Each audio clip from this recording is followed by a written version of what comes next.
Hello, welcome everyone who joined us. My name is Olga Tamanova. You're welcome in Ukraine Foreign Media Center. It's been 10th year of the war, the 554th day of the full-scale invasion, and we're going to talk about Russian crimes.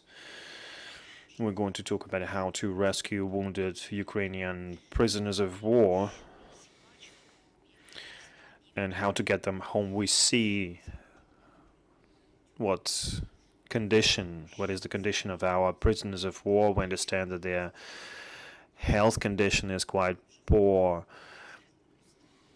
Even if they were not wounded, we understand that those with wounds, they don't have much time to wait for the next exchange. We need to get together and make sure that they are brought back home. We have two wives of our POWs from the Azov regiment, Maria Alieksieievych and Anastasia Hondiul. They are wives of our wounded soldiers from the Azov regiment. We're going to talk about what was done and what needs to be done to get our heroes back home. Maria, the floor is yours. Please tell us your story. How did your husband became a POW and what you do? I'm a wife of injured Sergei Alieksieievych. He was wounded during the defense of Mariupol. The second wound, he received the second wound in Alieksieievych during the terrorist act. Unfortunately, I don't know anything else apart from that because Russia doesn't provide any information about our POWs' health condition. There is no communication and we can't find any information on our own. After the terrorist act in Alieksieievych, families of wounded POWs created an organization. We created it in January this year after UN disbanded their injury and crippling fact recording effort, and we decided to do something about it. Unfortunately, our husbands fall into that category. First, we focused on the international investigation efforts in order to get back to it, to make sure the world considers it a crime. But unfortunately, after many months, we realized that there were many difficulties, but however, we are making slow progress, and our point is to draw more attention to injured POWs that don't receive medical care. We don't know what conditions they are in. We don't know their locations. They're in captivity for more than 15 months, and it's been 13 months after the terrorist act. We want to believe that our husbands, our family members will survive and they will get home, but they don't have time to wait.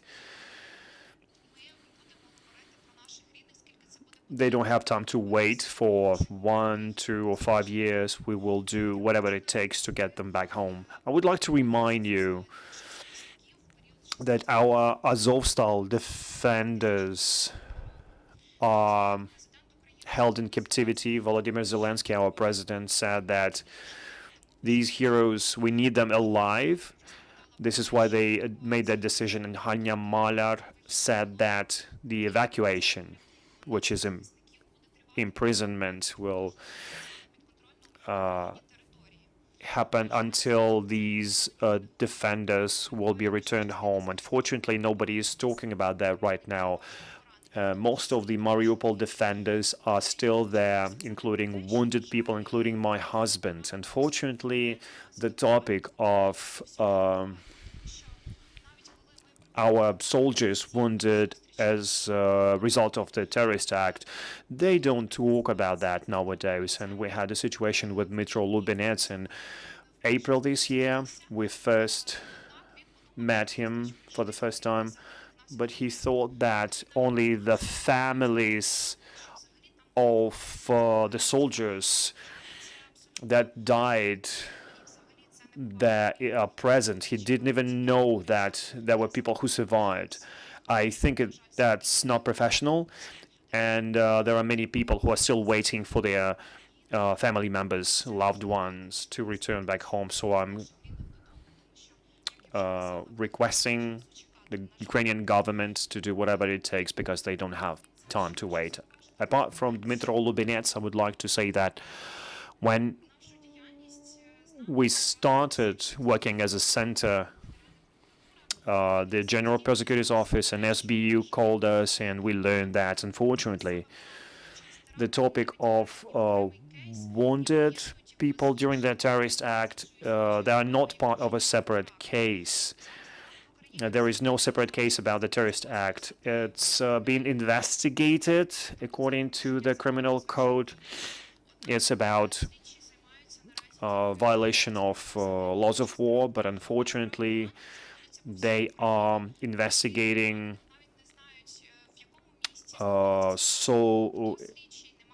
instances where soldiers were killed, but unfortunately, they are not helping the wounded. And we've been working for the last half a year to make sure that all of these instances are investigated as part of one case, so that we can provide the results of it to an international community. We can send the results to the ICC, UN. We need to send that information for further investigation abroad, for a follow-up investigation. I would like to ask the Ukrainian audience, journalists, if you can help us remind people about our families, to talk about the terrorist act and the people who survived. You're free to write to us by email. We have a page in social media, and we will always cooperate with you. Anastasia, please, I would like to give the floor to you as well. My name is Anastasia. I'm a wife of a twice wounded Artem Gondil. He received the first wound on the 6th of April, and on the 16th of May, when he left Azovstal by the order of the Ukrainian command, he was evacuated to Alieksieievych. At that time, he had fragment of a projectile in his back. Then he was wounded for the second time, and he was in the list. He was in the list of wounded soldiers.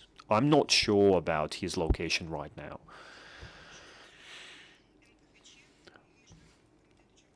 As far as the International Committee of the Red Cross is concerned, and the UN, today we don't have any separate case in both organizations.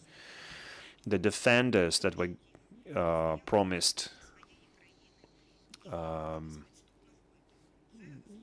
that their lives will be saved, will be spared, they are under threat, and there are more than 100 people who are wounded, those who risk their lives.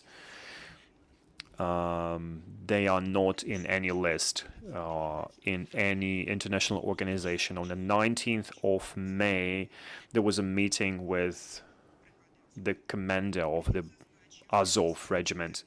He said that after the boys were returned, they were interviewed. They are interviewed, and if they identify that they are under threat, and they will given a priority for exchange. They gather together our men and they threatened that they will be executed. That's cruel treatment. Then Alieksieievych happened, and as far as we understand, they don't receive any medical care. At the time of terrorist act, they already had wounds, many of them. Why didn't they create a separate criminal case according to which they are to be returned?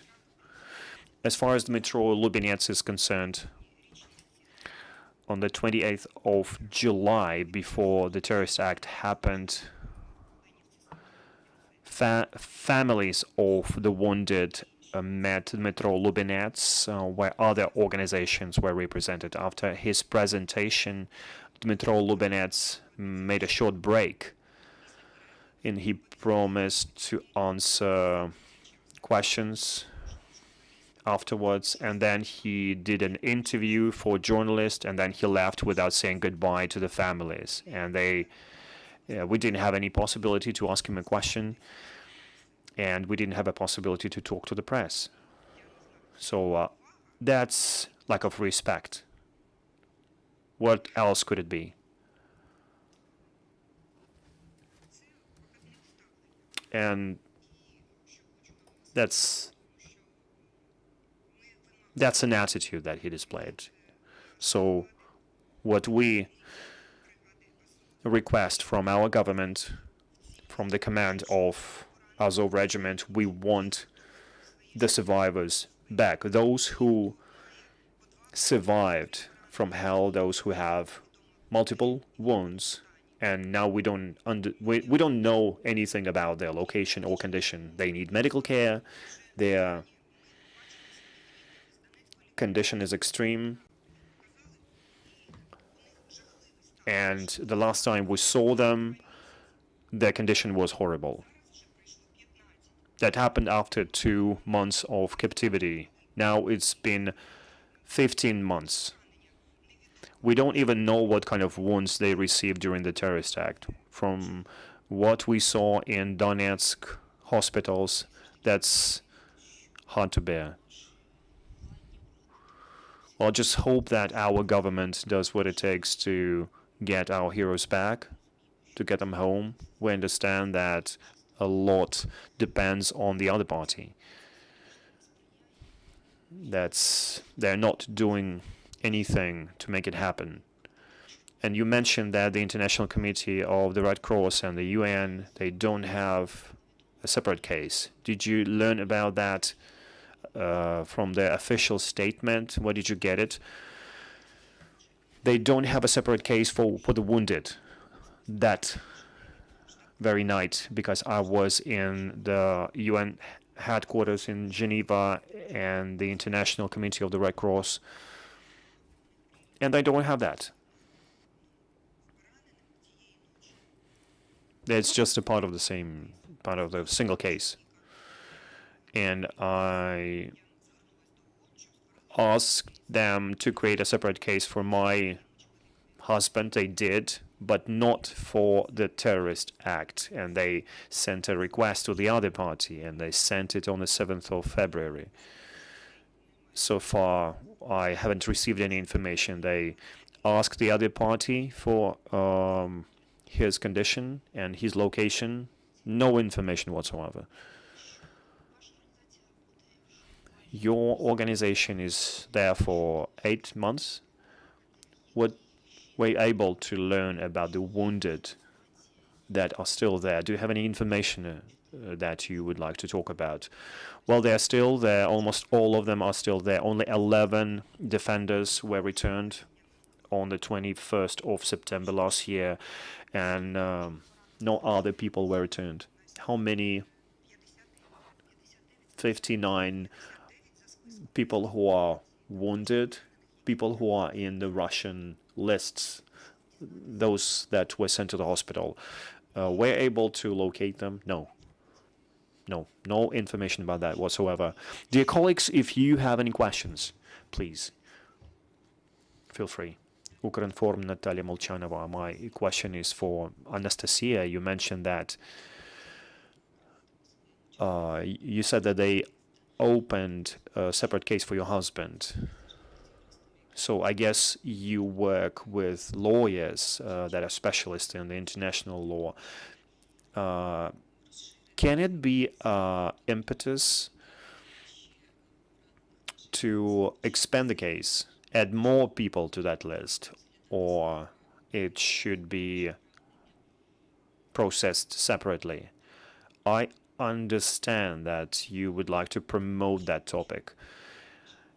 And what we keep hearing from our authorities, they can't disclose any information about the exchanges, the negotiations they've been doing with the Russian party. They don't disclose that information. But maybe you sent request to the ombudsperson's office and the coordination staff in order to create this case with the wounded, and to make sure that it's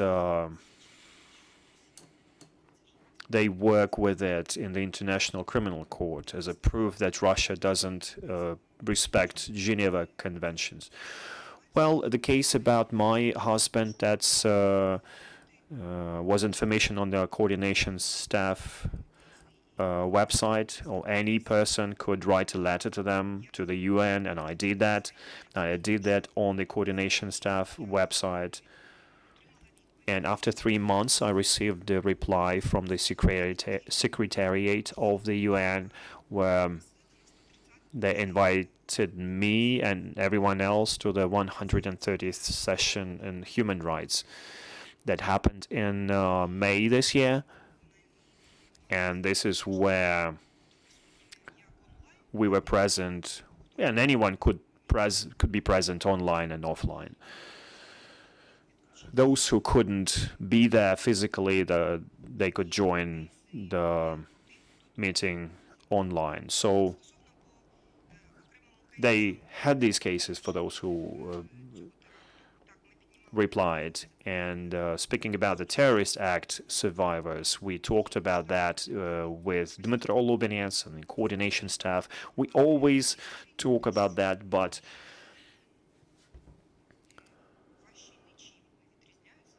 they reply that your family members are no different from any other soldier.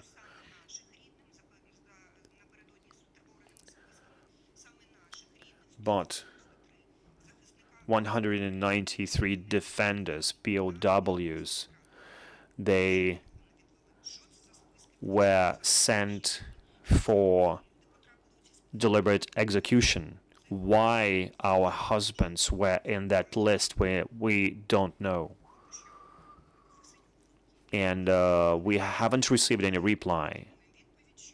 But what they say is, we will try to get everyone back, but your men are no better than any other POW.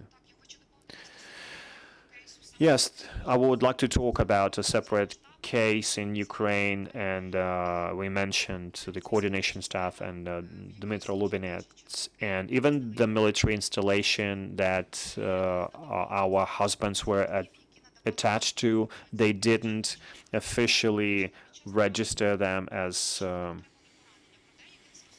wounded survivors. Well, unfortunately, we have no information about most of these people. We kept writing them and calling them, and they say that they will be registered as officially wounded after they get back home. When we can confirm the wounds.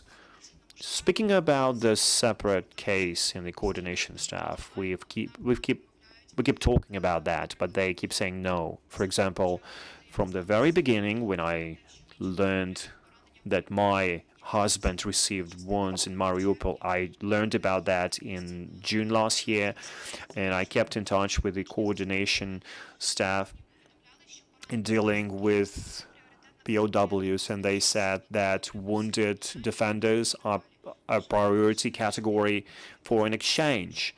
And it's been 15 months. He's still wounded, just like any other soldier, but they may have complications because of the wounds that were not treated. So unfortunately, there is no separate case. Do I understand correctly, the military installation informed you about the wound? Yes, that was the first wound. The wounds received in captivity, they just don't register it. They don't register that information. There are witnesses, but they don't want to register it. I have one official witness, and I can find more. And his comrades say that they seen him in the hospital, but they don't register that information officially in their records. Please. I have a couple of clarifying questions. Do we have any information about these 11 people who were exchanged, those who received heavy wounds? Were they interviewed? Did they provide any statements to any international prosecutors, maybe ICC representatives? Do you know anything about that? And then I will ask you more questions afterwards.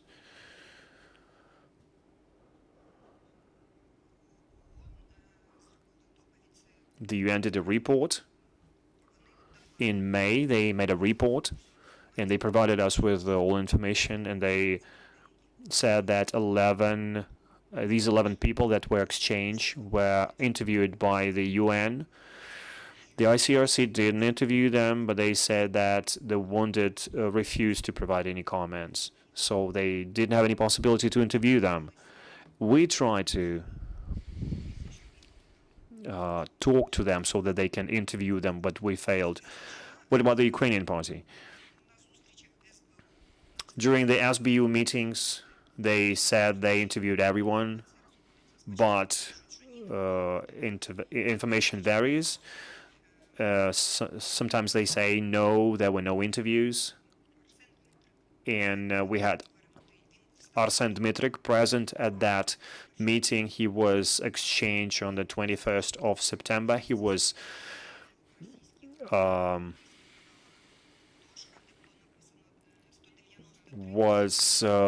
officer in charge among the captives in the barrack, and we asked them, were you interviewed in April? They said, no, we were not interviewed. And then SBU said in summer, in June, they said he was interviewed, everyone was interviewed. What is the mechanism behind that? They disbanded the commission. That's an independent investigation. That report they did, that was for the independent investigation. That was the report by the High Commissioner in Human Rights in the UN. I think it was done on the 25th of March last year. It was pretty detailed because they described that lists were made before that there. So they brought 193 people. They sent them to that barrack. They relocated them, and they described the wounded. They described their injuries, wounds. There were fragmentation wounds, traumatic amputations, lots of different things. And they described that the prison guards put them in trucks like animals, like cattle, and brought them to Donetsk hospitals. And it happened 5 hours after the terrorist act. They were bleeding, and they tried each other. Unfortunately, some people didn't make it. They lost their blood. On their way to the hospital, they had more wounds, and the road was bumpy, and they didn't stop. They just didn't care. They just brought them to the hospitals. and there were a lot of people in these trucks. Unfortunately, we know that at least two or three people died on the way. One more question. Separate criminal cases on the wounded. What article is that? They are different articles. There's Article 110, 115, sometimes 146. It depends on the investigator, and it depends on the region, on the district. For example, my case, I sent a request last year in June. It was about the imprisonment, and they used an article about the missing persons because he wasn't, his wounds weren't confirmed. And basically these cases are part of Russia investigation, not separate investigations on the victims. But we would like to join, consolidate them,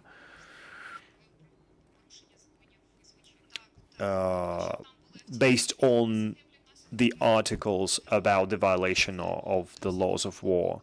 We would like to make it a complex investigation. So all of the people who died, they were part of a single case, yes. What about these individual cases in different regions? Are there any cases where they have some progress, where it reached the court? Sorry, do you mean the international court, the ICC? No, these criminal cases investigated by Ukraine. No. There were no court hearings. Do you know the number of such cases? Approximately. About the wounds as a result of the terrorist act? Well, yes, the ones investigated by Ukrainians. I think they opened around 120 cases. So they open these criminal cases when the person goes missing or they are captured. The requirement is DNA tests, because some of people can die in captivity. So yes, they did it. They opened the cases, 120 cases approximately. By the national police, all of the cases were sent to Luhansk and Donetsk Oblast headquarters of SBU. My husband's case was sent as well, but national police called me and they said that they received my husband's case back from the SBU. I'm not sure what is the reason for that. I will need to clarify that. Do you have any other questions? Okay, my question to you is, how can we help in that situation? How can we support you? We understand that journalists can promote that topic. Are there any other things that we can do for you? I'm asking you, please care about that. Please care about the terrorist act towards our defenders that defended Mariupol for 3 months. I want you to remember them. But also, when you get some information, when you see any interviews of these families, please support them, because it's critical that we promote that topic about the wounded. If we forget about them, we don't know what can happen to them today or tomorrow. We need to keep talking about them every day as more as possible. I'd like to add that on the official level, they didn't set a day of grievance for those who were executed in captivity. And our center created a petition on the president's website about the day to mourn the victims. And we all need to gather 25,000 signatures. I think that's humiliating, because officials were supposed to do it, because it was execution for prisoners of war that were guaranteed life. They were killed in captivity, but they didn't set a special day for them to commemorate their death. Now we want to gather 25,000 signatures to make it official. We have a QR code that you can scan, and you can sign the petition on the website. And thank you very much for being here, and thank you for talking about this, about making sure that our heroes are returned back. And thank you to our journalists, and I hope that soon our defenders will get back home. Thanks to our armed forces working together for our victory. Glory to Ukraine.